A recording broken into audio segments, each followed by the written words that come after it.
Hello guys welcome back to my channel after long time. तपाईँहरूलाई म फेरि vlog लिएर उही तपाईँको पुष्पराज जुत्ता भ्लगर फेरि आइपुग्यो।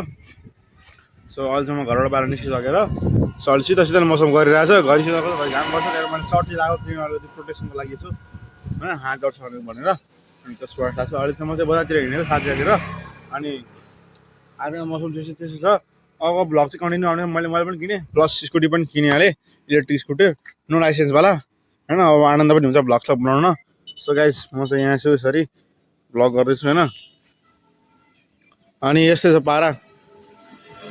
यो ऐना अलिकति मिलाउनु पऱ्यो, यो ऐना अघि मैले अलिअलि बिगाडेँ नि त, अत बाटो देखियो नि, मिलाउनु पऱ्यो। अनि अझै भाइरल रोड हो, म चाहिँ यहाँ स्कुटी बोकेर अलिक गरिरहेको छु। गाइज अब जाउँ है त हामी जाउँ। अब गाइज मैले कुदाएँ स्कुटर होइन, एउटा हात पक्रिरहेको छु, केही फरक पर्दैन, सजिलै छ, नो टेन्सन, त्यो खासै गाह्रो पर्दैन गाइज। अनि तपाईँहरूको भ्लग गर्नु हालेको कारण हुँदैन, भ्लगहरू मैले अब गाइज यस्तै हो, कारण त्यस्तै थियो। अब यस्तै कारण थियो, कुनै बेला व्यक्त गरौँला होइन। अब गाडी पनि स्कुटर पनि किनिहालेँ, इलेक्ट्रिक नो लाइसेन्स, पर्वतिर पनि लाइसेन्स पनि किन्नु पर्दैन, लाइसेन्स पनि बनाउनु पर्दैन। आनन्दले कुदायो, मस्त चार्ज गऱ्यो, एकचोटि चार्ज गरेपछि दिनभरि आनन्दले 60 किलोमिटर दिनभरि कुदायो, मस्तले कुद्छ, टेन्सन छैन क्या। इलेक्ट्रिक किनेपछि नो टेन्सन क्या।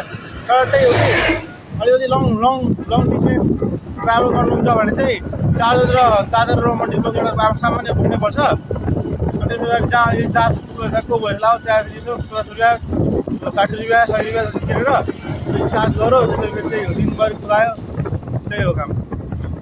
पेट्रोलभन्दा त्यो 200 रुपियाँ लिटर पेट्रोल छ भने अहिले तपाईँले पेट्रोलको पैसा नि बच्यो नि त।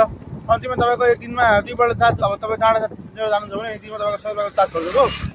अब मात्र टाढा जानु भएन भने, नजिकै जानु भयो भने तपाईँको 20 रुपियाँ 30 रुपियाँको चार्जले तपाईँलाई गाडी नभए आफ्नो यताउति लोकल एरिया घुम्नु हो भने तपाईँलाई पुगिहाल्छ।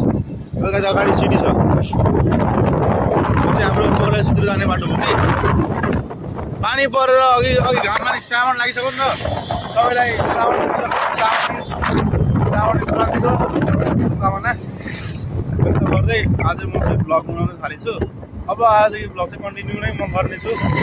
गाइज म हेल्मेटको सिसा लाउँछु यार, किनभने नि गाह्रो बनायो किन थाहा छ। अब यहाँ चाहिँ ठुलो पर्छ आँखा कि घाम त लागिरहेको छ, त्यही पनि म सिसा चाहिँ लगाइदिउँ होला होइन त। एकछिन रोक्नु पऱ्यो 2 मिनटमा म सिसा लगाइहाल्नु होला। सिसा लाग्यो कि सो गाइज म पोखरेश्वरको बाटोतिर लागेछु।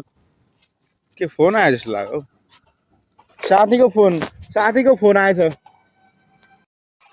हेलो